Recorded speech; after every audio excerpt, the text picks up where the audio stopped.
Hello, yes. Welcome back to another episode of the Lil Res podcast, also known as the Ritualistic Exercise in Small Talk podcast. It is 63 degrees outside and sunny. It's been very sunny. It was actually very rainy yesterday, but summer is coming. It's been sunny, which is always welcome. Here's the hat of today. Hat of the day. Hat of today. Hat of the day. Um, we're in repeat era. I'm not going to go over the hats too much. You're going to have to watch the older episodes.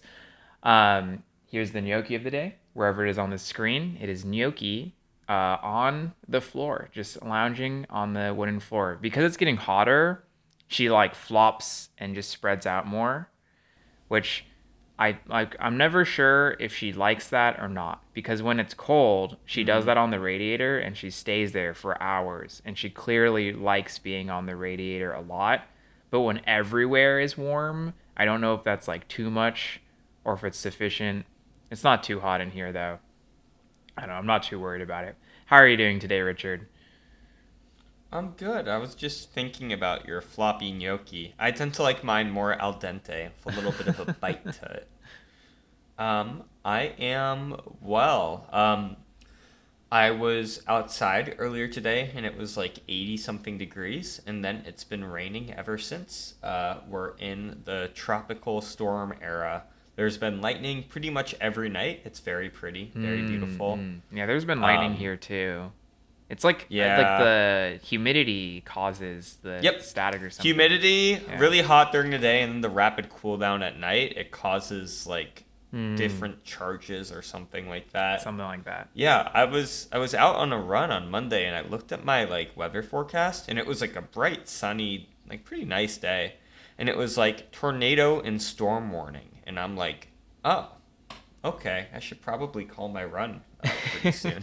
Yeah.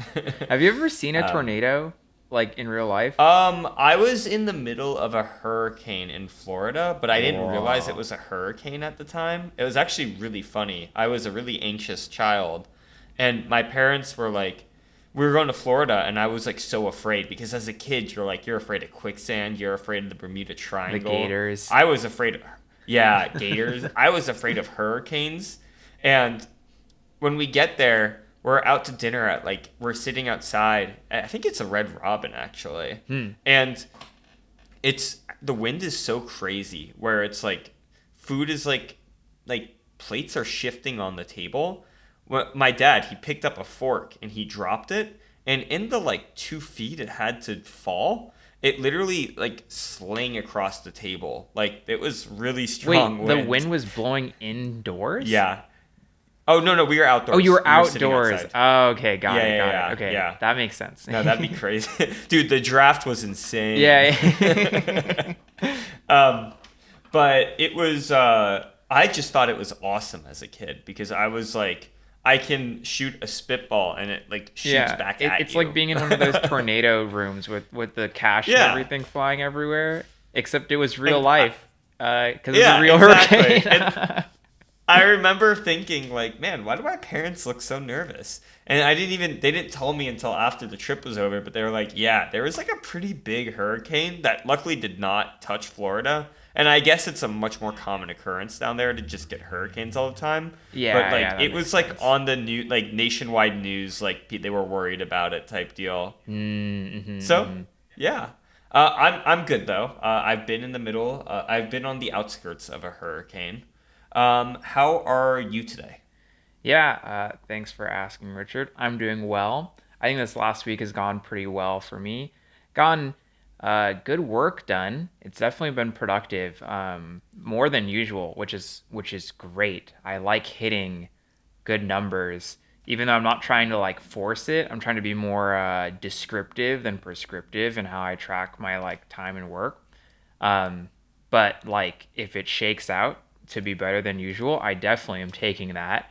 And I think I'm curious if it'll be like a momentum builder too. I don't know. Like not being hard on yourself when it's like okay is fine, but if it's good, I think in the back of your head you can't help but be like, oh, okay, I'm kind of like schmoving right now. Like I might want to try and ride this. So there's probably like a positive feedback loop. I hope there is at least. Um, the Did you hear the door? It's pretty loud. It's okay. Don't worry. um, I didn't hear. yeah, yeah, But we yeah. have Discord. We have Discord noise canceling on Yeah, for well, us. the podcast doesn't though. Just us. Anyways, things have been good. I'm trying to think. I don't know. I've been in a good mood. The stuff I want to talk about is really stuff that we're going to talk about for the main episode. So I don't want to linger on introspection and stuff too much because we're very grounded in reality this week. So do you want to just hop right into to the agenda items for today, Rich? Is there anything Let's that do it. you want to talk about first? Um. Hmm. Oh yeah. Yeah. Of course. I would love to venture into sour candy territory. Oh yeah, okay, okay. I don't know. Yeah, yeah. So this is a little thing, but so TikTok has TikTok Shop. Are you familiar with this? Is it like a more recent thing? The Yeah, creators that like sell on there get like a cut or something like yeah, that? yeah, yeah. So I'm Instagram kind of has something like this, right? I don't really use Instagram, but you can buy things on platform, I'm assuming on Instagram. It's Yes. it's the same thing on TikTok. They added this feature. I don't know exactly when, but I get the impression it's recent, so last several months, where you can list items on TikTok, and then make a cut slash it can be like your own stuff. Um, and I'm sure there's all kinds of things that get sold on TikTok, but the only type of thing that TikTok recommends me, that it gives me videos for, is sour candy. Like ludicrous amounts of basically ads for sour candy. And the one that really, really was pushing me, that really got me going like, I might cave, was there was this candy like house candy shop thing um that you distracted by something, Richard. Sorry, I don't want to call you out, but like you're not. Is there? Oh no, I'm just stretching my neck. Oh, okay, got it, all good. You looked so focused, and now I understand that it was you just maintaining a stretch. I was like, I was like, something is like really distracting, Richard. No, you're good, Oh, you're good. sorry. I couldn't help but comment on it because of how intensely you were staring in one direction. Anyways, sorry, I didn't mean to stretch, shame you or whatever. But okay, let me That's- get to the point. You remember the Altoids sour candies, right? oh yes, of Yeah. course. So this little like candy shop, this like indie candy shop, came up with their own formula for their version of the Altoids sour candies in the little tins. And they're like showing them off in the TikTok. And usually I skip them right away, but they got me because they're like, "Hey, remember these basically? This is like we made them." And I was like, okay, fine, you got me, I'll watch it through.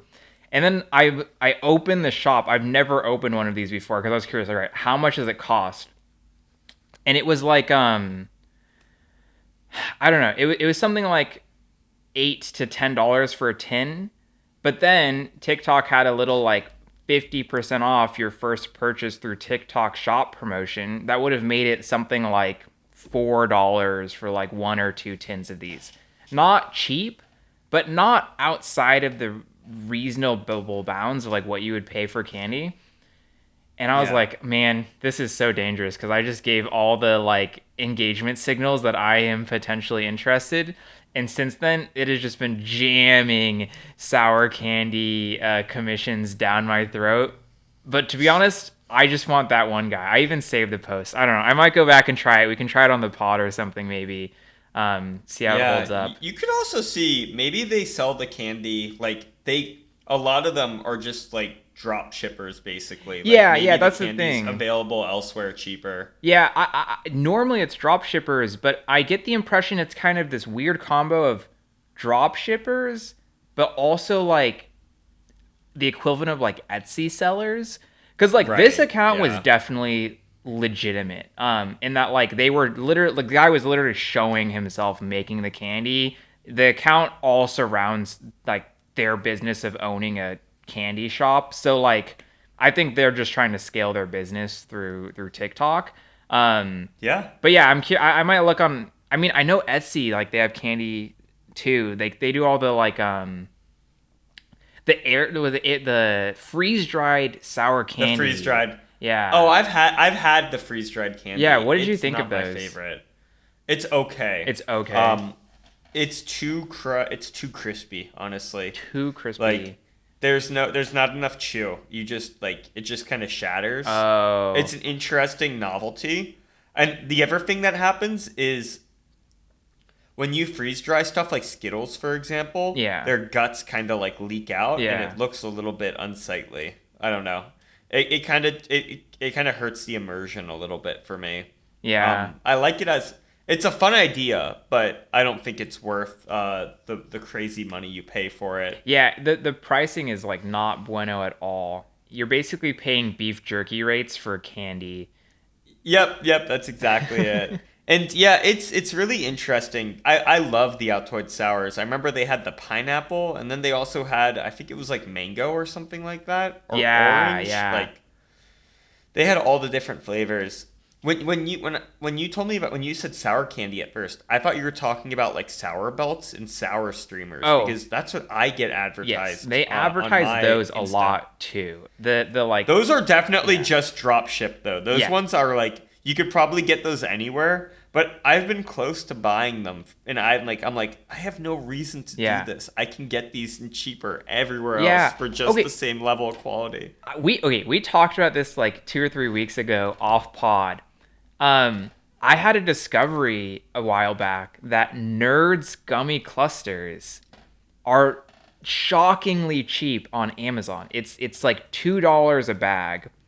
And then when I went to the grocery store and checked same size bag, it was like $2.53 retail at the store. And I was like, is there like a loss leader Nerds gummy cluster Amazon thing going on? Like I feel like there's this like subtle renaissance of candy online, like selling candy online. Like for years and years and years, candy was relegated to you buy it at the store, right? Obviously. And then okay, we have like Amazon grocery and stuff trying to sell like or like Instacart trying to sell grocery selling via like the internet. But I feel like the Amazon like 1 day delivery pipeline owning the Whole Foods all over the world and stuff thing is starting to enable a new level of impulse buying something where it's like the shipping window is just good enough that like it satisfies your craving and you're willing to like want candy and buy it on an app even if it's not going to be instant, you'll get it soon enough. That's Soon enough, yeah. yeah. I feel like that's becoming a thing. The talk of nerds gummy clusters has kind of got me thinking too about like candy sleeper builds in the sense that like with nerds gummy clusters when you see the packaging you know that they're gonna be like epic like Yeah. it looks bright, it looks vibrant, like it shows the candy on the box. Yeah. If I For the longest time I never tried Hershey's cookie and cream candy bars because it looked like a boomer candy, like It does look like a like boomer candy, yeah.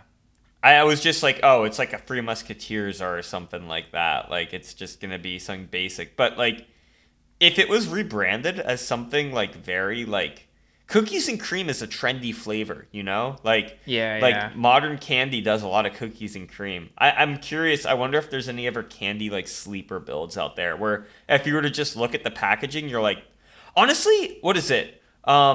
Take five and 100 grand do not Mm. perfectly just do not show just how much flavor is packed into there. It looks boring as heck. Yeah, yeah. The candy meta is definitely shifting. I think it's shifting. And I think there's something about sour candy having been a little bit ahead of the pack.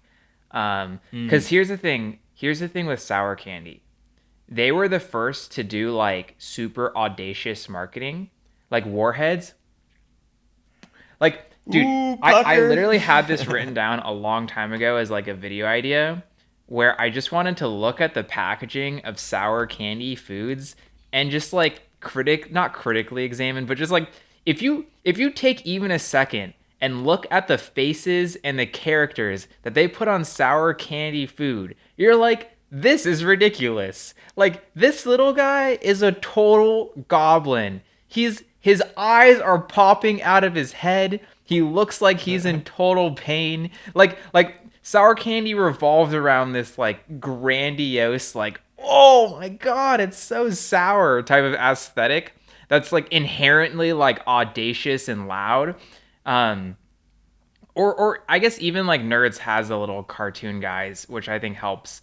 Um, but like for example, on the Haribo packaging, on the on the normal Haribo gummy bears, he's like, haha, I'm Haribo Bear. And then if you look at the Haribo sour packaging, it depends on which version it is, but he'll be like, yeah, sour. Like he's all amped up. He's like, yeah, sour. He's really into it. And I think it lends itself better to like the marketing metas of right now. Although I don't know anything about marketing, that's just my impression. Yeah, I mean, I don't. We all know stuff about marketing because we all get Because we marketed get to. We marketed know to, it from yeah, like the receiving end. Yeah. yeah. All right, that's candy. I want to talk about as a complete non sequitur. I want to talk about pickleball for a little bit Mm.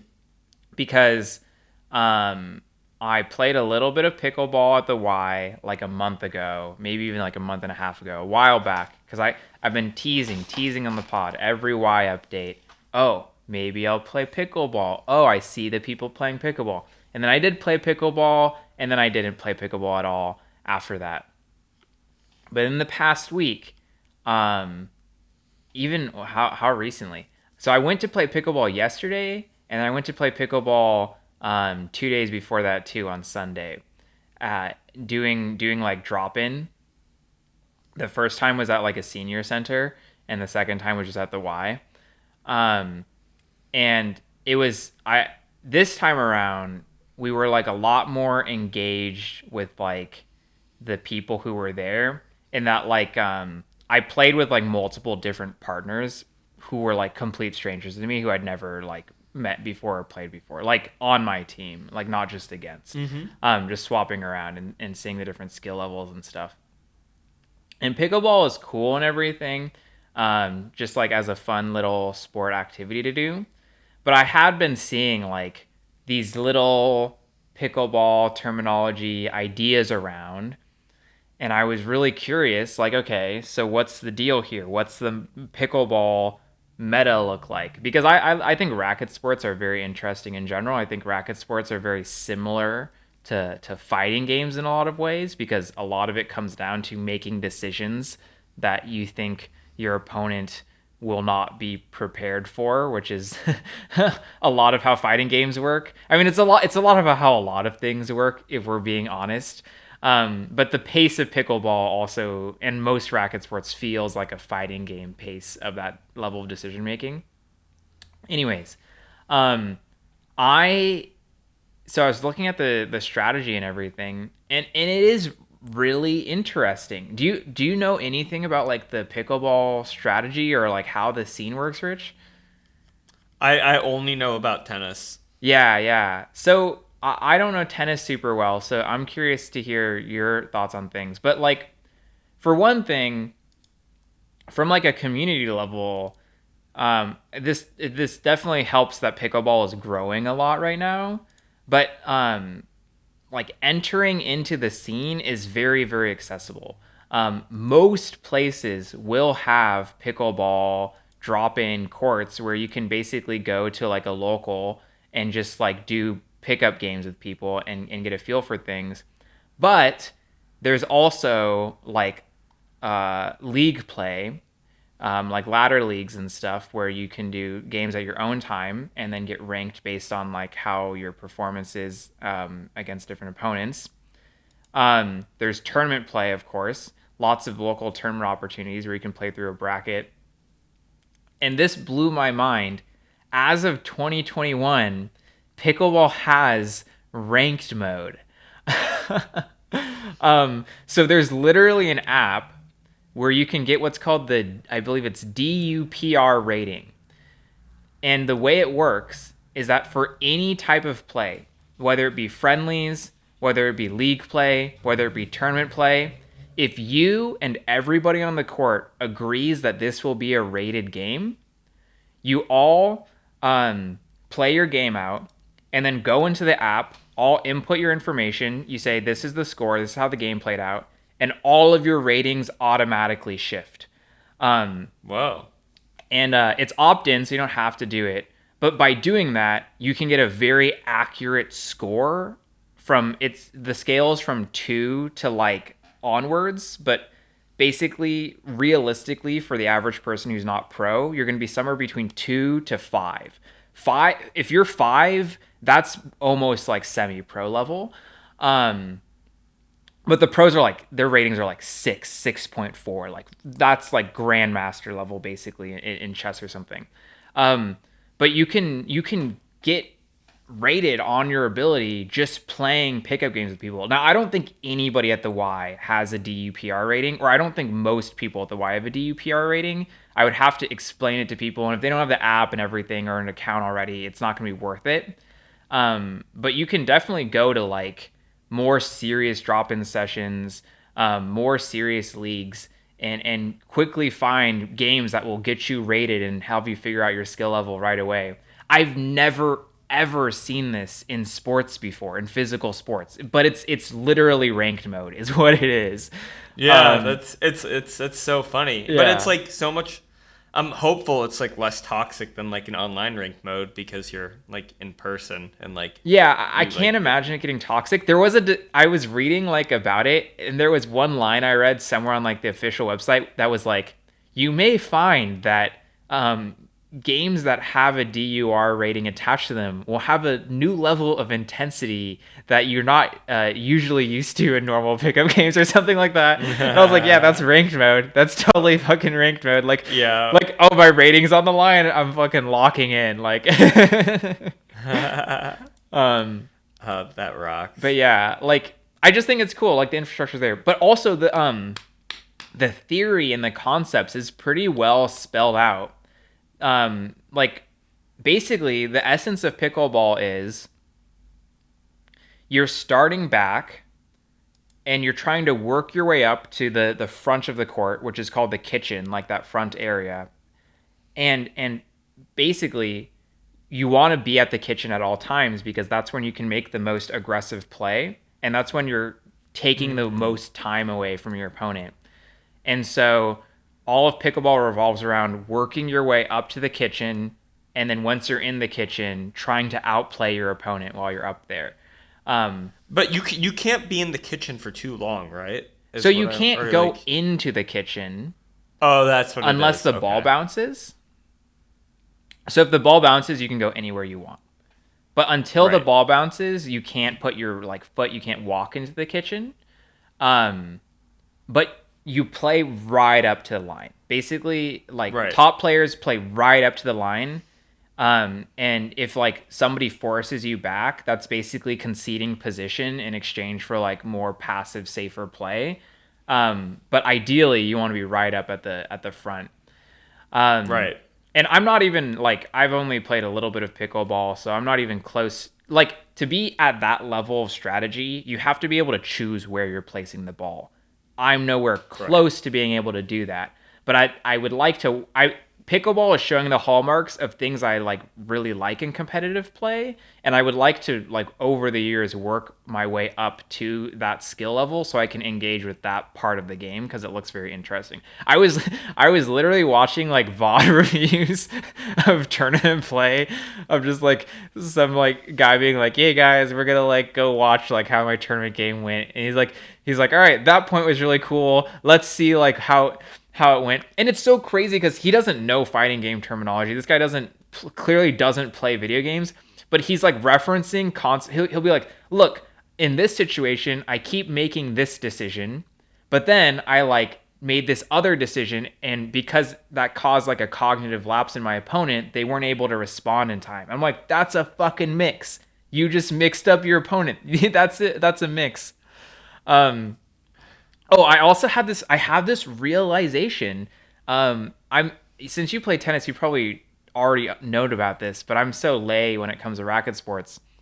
So in pickleball, like in a lot of racket sports, spin is a big thing, right? You want to put top spin Huge. on your Yep. ball and stuff.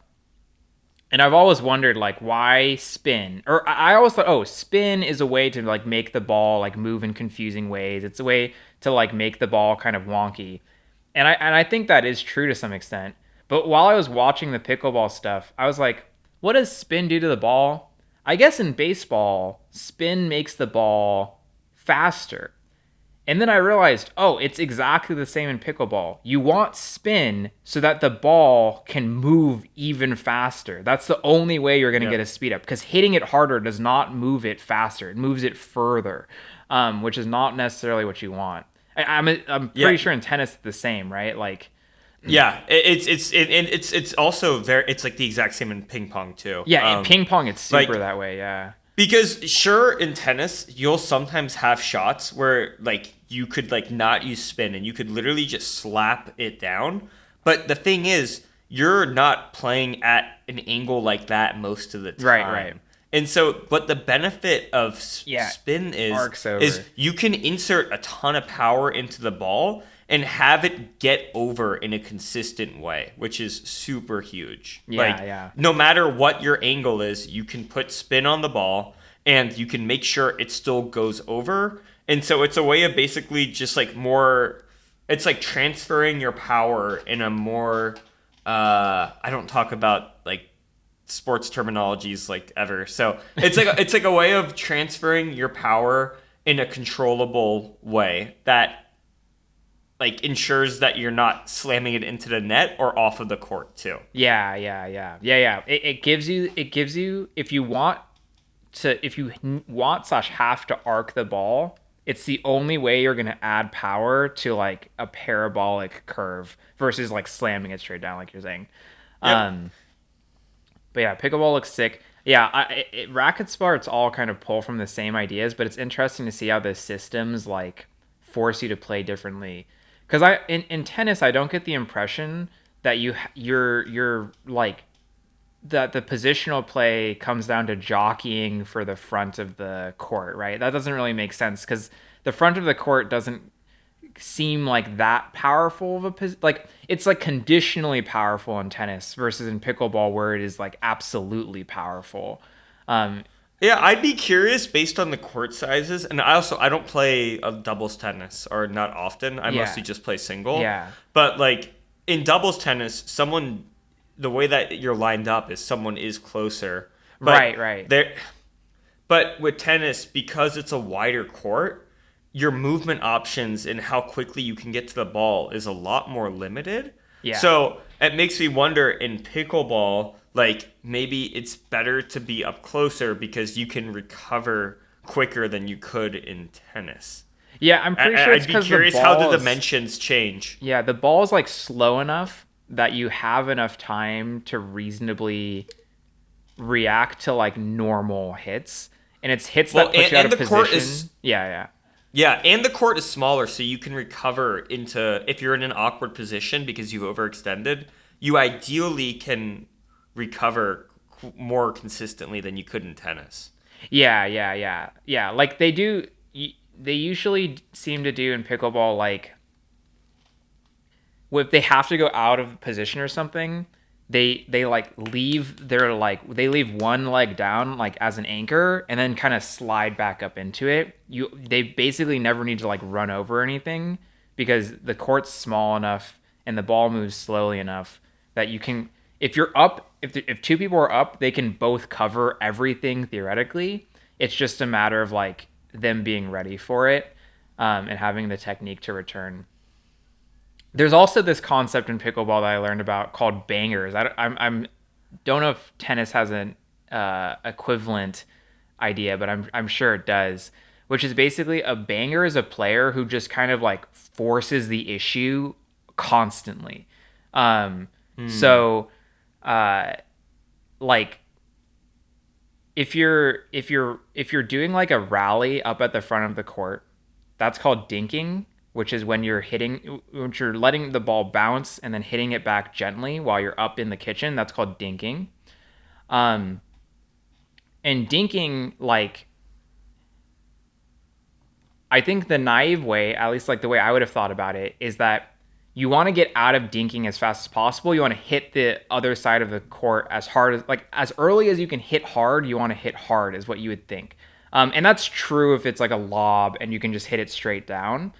But in pickleball, choosing to speed up the ball is not from watching like more advanced play. It doesn't seem like it's really always that good of an idea strategically because it creates opportunities for like unforced errors and any proficient player can return a fast ball and so you're kind of like creating a messier situation it's like you start scrapping and bangers are people who like force scraps all the time and try and basically like outplay you on mechanics and not tactics um and so they're just like spamming tech skill at you basically. They're like, can you keep up?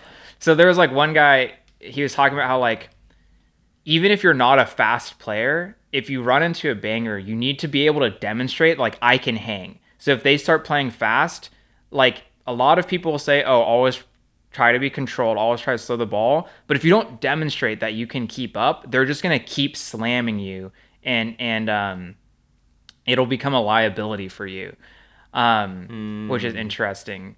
So it's like good defensive play requires like the skill to keep up, but like the decision, like the tactical decision making to like choose to play the game slow. It also reminds me of poker. They talk about percentages a lot. It's like you always want to pick high percentage shots, shots that are the least likely for your opponent to make a return.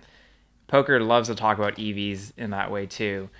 Um, it's yeah, I don't know. Everything is the same. It's all Yeah. it's all connected. It's awesome though because it gives you like a frame like once you learn one sport, you start to really once you learn a game, you can learn another game. Once you learn one sport, you can apply a lot of different stuff from it. Like Yeah. I played water polo in high school, which is like a freaking amalgamation of like a million different sports. Mm-hmm. And it's been really funny because I water polo was the first sport I played growing up. Mm. Because I was a really late bloomer and like didn't do any sports. And now as I get older and I do like rec league sports and stuff like that, I'm like, oh, in my head I'm like, oh, it's like this in water polo, but I'm like, no, it's like this is the sport it was from, and water polo took from it. Like, Yeah, it's just funny yeah. that that's my reference game. When like for most people it'd be like soccer, football, basketball, like any other sport out there. Yeah, yeah. No, I mean, yeah, there's definitely cross-cutting concepts in a lot of ways. Yeah, Rich, if you want to start playing pickleball, if at one point in the future we are living in the same place, I'd be very down to run games. Yeah, Because I want to start fastest growing drilling and sport in stuff. America. I want to get consistent, so I can Mm. pub stomp at the Y. It's yeah. It's also just like really hand-eye coordination stuff is just like good for you as a human. Like Yeah, we yeah, we don't like it doesn't have as we keep getting older, we do less of it, and it makes us worse as like mechanically as yeah, humans yeah. than functionally. Something I really like about pickleball too, and then we can talk about it a little bit something else. But I like that it's not like there's clear advantages to being in good physical shape and stuff, but clearly, it's not physically demanding enough to prevent older or less fit players from being very, very good. Like at the pro level, probably everyone looks great. Um, Yeah. but I mean, like I saw some like 6.0 DP DUPR player while I was doing my little pickleball deep dive, and not trying to trash on this guy or anything, but he wasn't like he was clearly in good shape for pickleball, but he wasn't in what most people would consider like generally well-rounded good shape. But like Mm. it like clearly didn't matter because his technique was so excellent. And I'm sure the pickleball's great for his health too. He just didn't have like a traditionally fit build. Um, Mm. Sleeper build. yeah, sleeper build. Um, so yeah, I think that's cool because that's something I like about baseball, for example. Baseball supports such a wide range of body types. I think it's Yeah. really interesting to see what that enables. Because you don't have to be good at everything in baseball. You can have specialties. Um, and sometimes that's even the preferred way of having things. Richard, I want to ask you, what is fridge maxing? Why did you why did you put fridge maxing on the agenda items? All right, so I leave for trips quite a bit, Yeah. and I get way too much satisfaction out of doing this, but like when you are able to leave if you're going to be gone for a couple weeks and you've eaten everything perishable in your fridge and you've timed it well off of Mm-hmm. just like one grocery run, it is truly immaculate. Like I'm I got groceries for the week after keeping a very lean fridge, knowing that I was going to be leaving soon. Uh-huh. And I'm leaving Friday night, and the only thing what I'll be taking with me is like 4 clementines for the plane ride and like a protein bar I have. Nice. And it feels good. I also using Uber Eats, I was able to get like 5 different like Chinese food dishes for like 55, $60. And it Ooh. was really nice to not have to worry about like my food because it's like so heavy like calorie wise that like I was like one meal like a day plus like some eggs and snacks, and it just I get a little too much joy out of like using just the right amount of resources. Yeah. Oh no, it's so optimal when you're just like, oh, it's exactly right. I love having exactly the right amount of stuff. I get like I eat the exact same breakfast every day. Not literally every day, but I try to eat the exact same breakfast every day. There's no uh, good reason for that besides the fact that it makes my life easier. um, like there's no, yeah, it's not efficient or I don't know. People can enjoy breakfast however they want. I'm not like the most That's kind of breakfast. like Yeah. if you're preparing it, it's like less cognitive load knowing like that you know all the exact steps and Yeah, timings and I routines down. enjoy having a morning ritual where I'm going through the motions to a degree where it's like I've done it so many times that I know exactly how it's gonna go, and I don't think about it at all. That's how I like want my morning to be, is like as minimal resistance as possible. But it's it's the Trader Joe's hash browns, the frozen hash browns. I get that. I make 2 hash browns every day and then 2 eggs. And 1 pack of hash browns is 10 hash browns. So it's exactly 5 days of food. And I love when I refresh the hash browns exactly in time with the grocery trip, where the day I run Oh, out, I get nice. 10 more hash browns. Right now, we're in a fucked situation because I don't know how this happened, but I eat 2 hash browns at a time, but I have an odd number of hash browns left, and it's been this way for weeks. So I just need to bite the bullet and eat 3 hash browns for one day. But that's not the routine. The routine is two Right. hash browns. So I don't know how to get around this.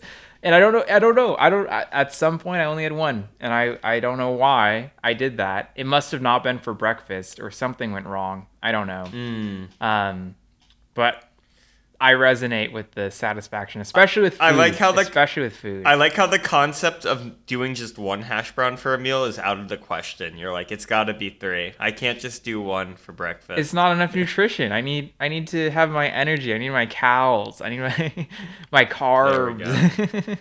go. Yeah. Well, I'm glad. Do you plan out your meals for this? Do you like make sure you've accounted for everything so that it lines up perfectly? No, I So I supplement my calories from not my perishable items with like pantry items like pasta and Right, stuff like right. that. Ah, I And see. I will, based on how I'm looking in the last 2 to 3 days, will determine if I take from the freezer section or if I take from like if I take a protein bar or if I cook up like something from my fridge. Right, right. The no need to pre-plan everything when you have the chef's touch. It's like I why guess that's use true. the thermometer for the pizza oven when you can use your hand? It is nice too because for stuff like eggs that are like more variable, Yeah. like I once had 2 boxes of eggs left and I had 3 days to finish them. So I whipped up a bunch of egg whites and I just made my eggs like extra high in protein, for example. So you can do all sorts of like little things, or you can like you can top like you can put a fried egg on top of like your chicken stir fry.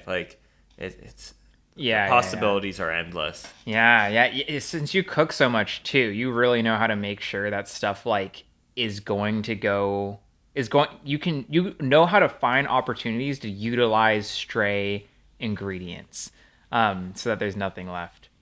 Yeah, I don't know. Something about like not having food waste. This is like a really common opinion, but for some reason, I don't know if it's like a millennial thing where every like millennial family was like don't waste food and it got super I've talked to so many people about this and everyone just like hates food waste. Like okay, obviously everyone hates food waste. But what I mean is that there's like a brain worm in my head where if I have to throw out food, I just I hate how that feels.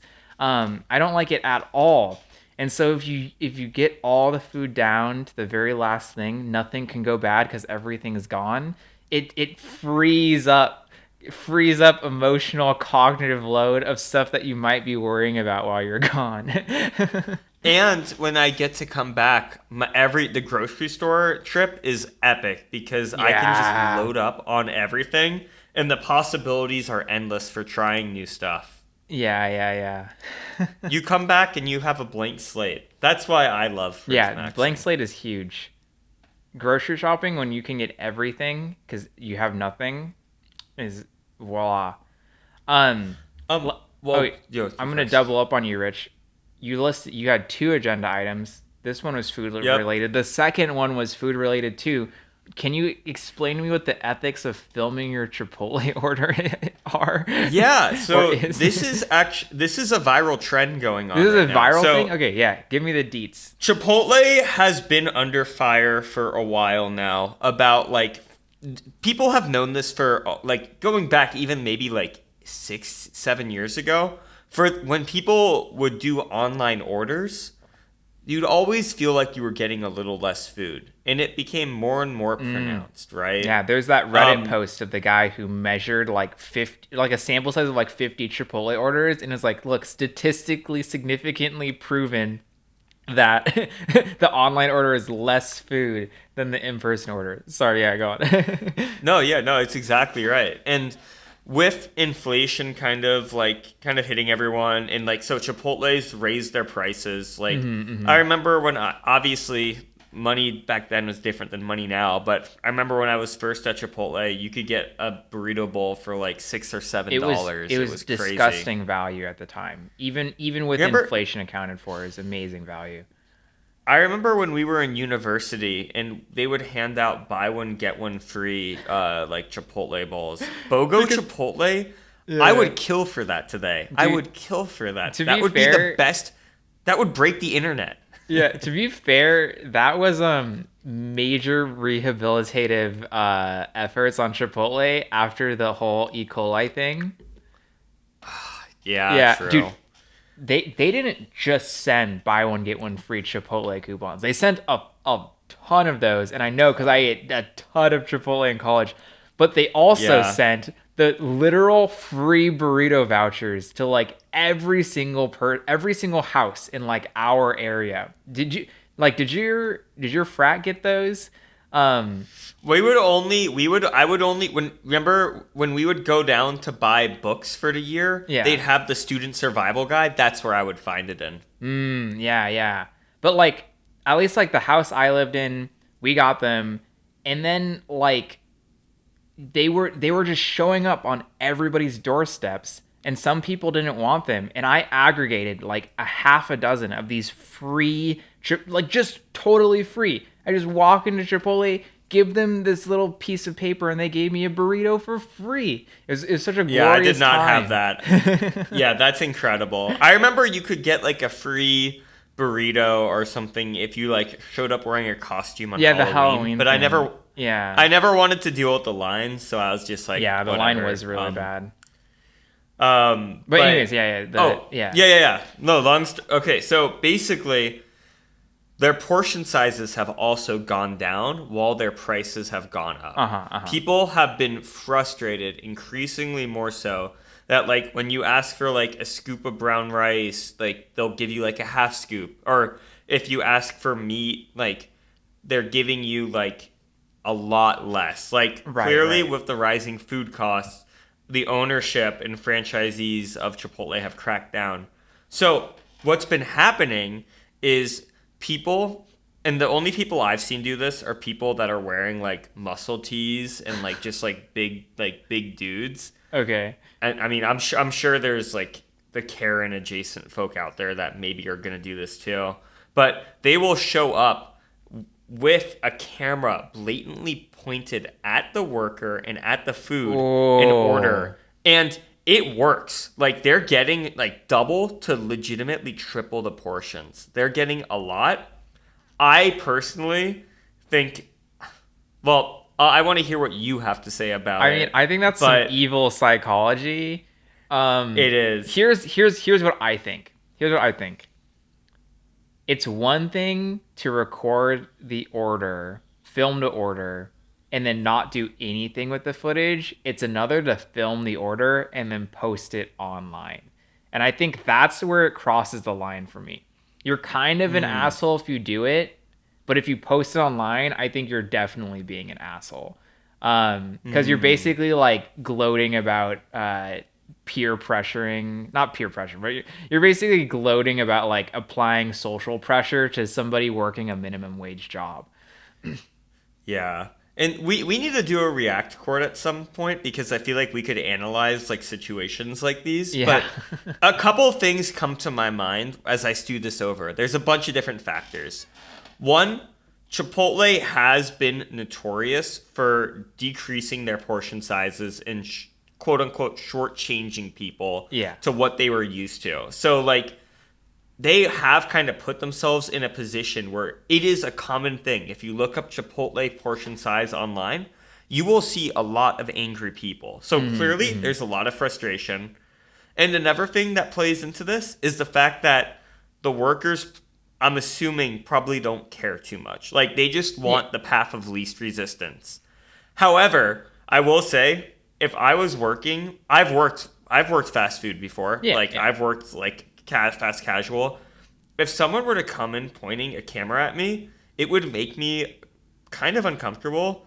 And I just what I also don't like is this one little gimmick is now going to inspire a bunch of people that don't care about how other people feel to Yeah. be aggressive at the Chipotles.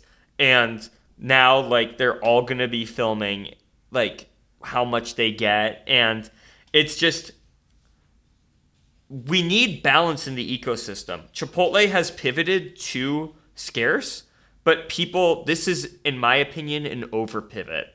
And Yeah. Yeah. I want us to be back at equilibrium. Yeah. I mean, I think there was the golden era where the Chipotle employee, whether they meant to or not, was implicitly the homie because you could do things like Yep. ask for the double and not get charged for it until Chipotle Yep. started doing these like Netflix account sharing style crackdowns on like really thin, like really small components of the margin that obviously matter in the aggregate, but are just really freaking annoying when you're actually like policing them. And it feels bad because as the consumer, all you've experienced is rising costs, and now Yeah. you're seeing a shrinking in your portion sizes. Yeah, I mean, I think we're definitely in a squeeze meta right now, just like economically, where everything feels like squeezed, right? Like all types of consumer goods and services feel like you're seeing companies find new ways to exploit and gouge the consumer and the worker. Honestly, Chipotle imposing stricter employee guidelines on how to serve food. This is maybe like maybe excessively radical of a take, but it's kind of like emotional gouging of the worker by forcing them to do something that they know will potentially result in people getting annoyed or frustrated with them. You're Yeah. like imposing more like and this filming thing is almost like the catalyst of it. Yeah. The thing with filming people in public for me is I just think it is hands down icky flat out. I Yeah. am I get really uncomfortable pointing a camera in public even if I have no intent on filming any stranger or anything, even if it's like in the background. And I'm overcorrecting in that case because I'm not being malicious. I'm not going to post a random photo online, and I'm not really violating anyone's privacy either. They are out in public. But I just try and personally minimize how often I capture people on camera in public because I just, I don't know. I'm not like a huge right to privacy person, but if it's not necessary, I don't get it, and it often doesn't feel necessary. Um, the funny thing is, I think there are interesting exceptions to this, like wholesome, quote unquote, wholesome pranks or like quote unquote victimless pranks. I actually think are fine as long as you engage in disclosure afterwards. For example, Mm. I think it's perfect. Like, I don't think there's literally anything wrong with filming a stranger in public, pranking them in a way that doesn't upset or offend or hurt them, and then telling them that they were filmed afterwards because it gives them the opportunity to say, I don't want to be on camera, which is easy to respect. And it gives them a catharsis and kind of like a magical little moment. Not magical, but like it gives a delight to that person's day and experience. And I don't think there's anything wrong with that. But like if you're gonna do anything besides that, besides give people a delight, and filming somebody's Chipotle order is not a delight, I just think that there's no reason for it. Oh man, dude, the other day we were downtown in Chicago, crossing the street, and this photographer, I get it, okay, you're taking pictures out and about. We're crossing the street. He takes his camera, points it straight at me, clicks a photo, and then just keeps walking. And I was like, I didn't like that. It's fine. It's fine. I'll live. But don't do that. That's weird. Come Yeah. on. It's so weird. You're breaking the social contract when you do Yeah. that. Like at least ask me, because I've had people ask me, like in downtown Chicago, multiple times. Because I guess major city content creators about and whatever. I've had people come to me like, "Hey, do you mind if I interview you? Hey, do you mind if I take a photo of you?" And I always say no because I don't want to.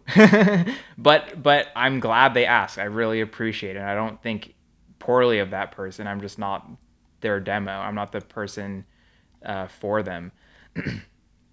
Yeah. So that's how I feel about that. Any other thoughts on the ethics of?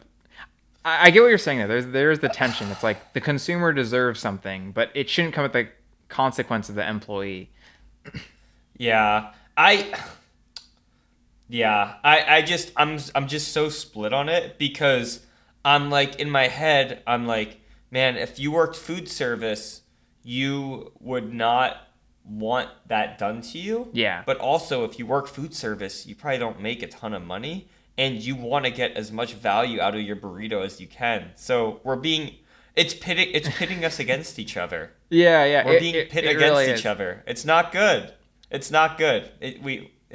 And yeah, you should see the video at some point. Like if you look up like film Chipotle order, it is crazy the amount of food these people are getting. Like the Yeah. employees clearly like crazy overcompensate because they're like, oh, this is like a Karen. I don't want to do. Yeah, yeah, It's the yeah. implication of it. It's the It's the implication implication. that's Yeah, once you start it's filming, you're icky implying you have the potential to be a huge problem. to make a scene. Yeah, Yeah, yeah. yeah, 100%. So I'm happy people are being empowered, but I don't like it this way. No, no. There should be what the I think the ethical approach that's not going to happen, but would be kind of based is the kind of like underground code of communication. It's like an unspoken signal that like if you do this, you're signaling that you care enough to want to be compensated, and you tell the employee like, hey, I'm a homie here, but if you're down to like uh throw me a bone like let's do this or something. Yeah. There needs to be some like secret insider thing where you're like, Yeah. yo, like I'll tip $3 if you double all my portions Yeah, across dude, the I would board. be totally down to do under the table payments to the worker. Oh no, I'm Dude, stealing from the I company. want the black market Chipotle rates. Yeah, yeah. Oh man, huh? What? I don't think things are. I'm not a doomer. I don't think things are over, but there is a weird question of like where is the give? Because things only kind of get tighter, right? Margins only tighten up. They don't really loosen up, really. Um, and I don't know. I don't know economics, but I'm trying to understand if companies for the last like I don't know 100 years have gone increasingly efficient, increasingly tighter in their margins. If they're getting more income for less expenses over time, is there a point where that like doesn't like there's no more give? Like is there a theoretical Yeah. limit? Cuz the like favorable argument for that for like a free market or something is that oh you'll make better stuff and that's how you raise the cap. You produce more and better value. But like I don't think Chipotle like hold major innovations in like bio hacking food or whatever. That's not the right term, but like hold major innovations in food science. I don't think the ceiling and the value that can be offered from the Chipotle burrito has a lot more to go. They can add Right. novelty, but and they do, but that's not going to be a major contributor of value when at the end of the day you just want a chicken burrito, right? It's not going to change.